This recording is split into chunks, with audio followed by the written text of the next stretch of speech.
Bihar police की तैयारी करने वाले सभी युवाओं को मेरा नमस्कार। दोस्तों, आप सब लोग बहुत बेसब्री से इंतजार कर रहे हैं कि कब हमारी वैकेंसी आए बिहार पुलिस की, क्योंकि पढ़ते पढ़ते हम थक गए हैं और अब केवल वैकेंसी आ जाए और हम एग्ज़ाम फोड़ दें और सिलेक्शन ले लें, ऐसा आप सब लोगों को लगता है।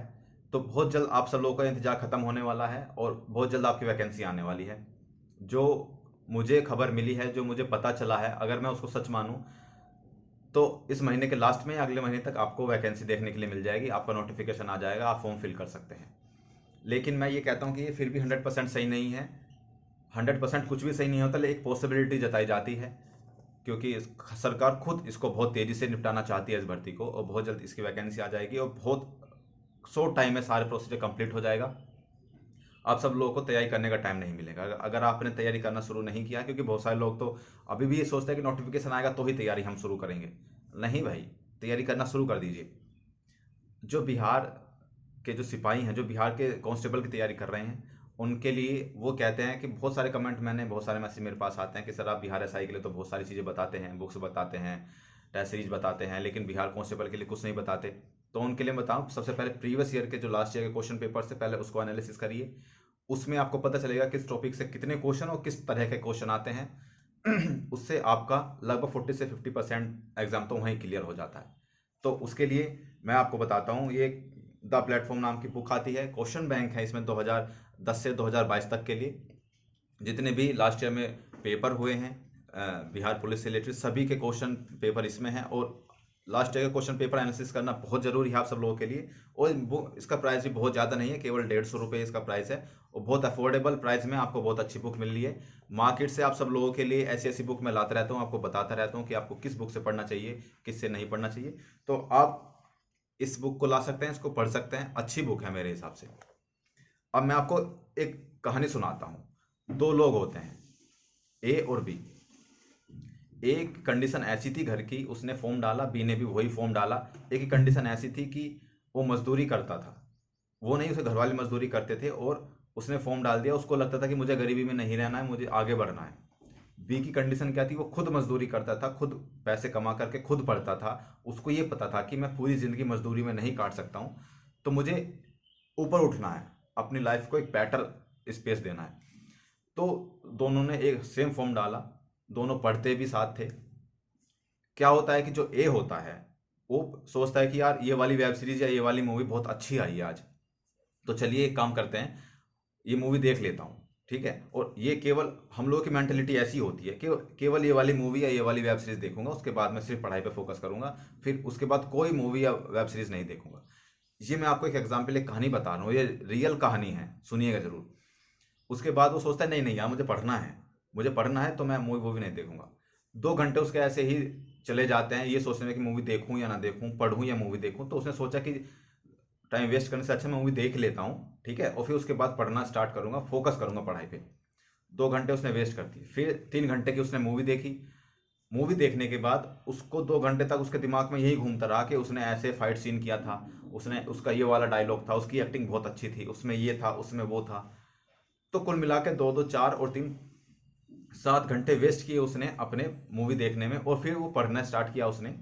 और फिर उसका वो वाला फोकस नहीं रहा। जो बी था, उसको पता था कि मुझे यहाँ नहीं रहना है, मुझे और आगे जाना है, और आगे जाना है। तो उसके दिमाग में आए ही नहीं मूवी के बारे में कि मैं मूवी भी देख लूँ या वेब सीरीज भी देख लूँ।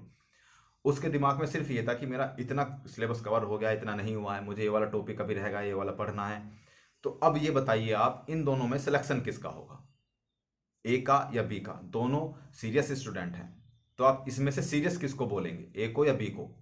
ऑब्वियसली बी को बोलेंगे।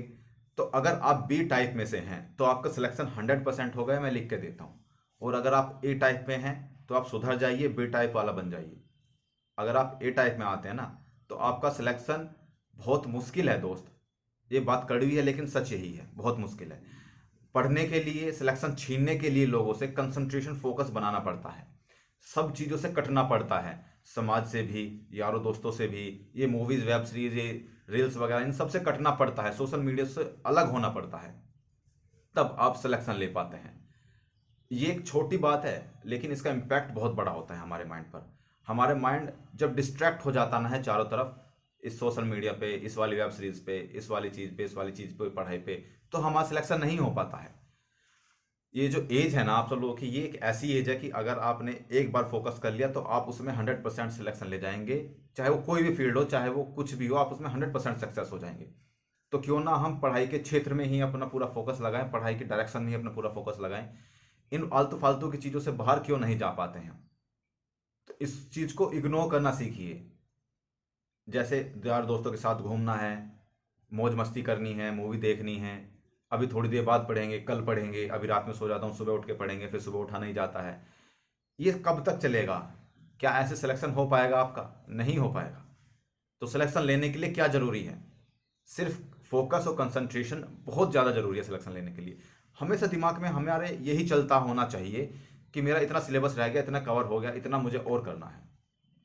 मेरे दिमाग में ये कभी नहीं आना चाहिए कि मैं दोस्तों के साथ घूमने जाना है, या मुझे वो वाली वेब सीरीज देखनी है, या मुझे आज वो वाला काम है, ये वाला काम है। पढ़ाई से इंपॉर्टेंट कोई काम नहीं है अभी आपकी लाइफ में। अगर आपकी लाइफ स्टूडेंट लाइफ है तो पढ़ाई से इंपॉर्टेंट कोई काम नहीं है। अगर आपको सफल सक्सेस होना है, और अगर नहीं होना है, जहाँ हो वहीं रहना है, तो आप सारे काम करिए, कोई दिक्कत नहीं है।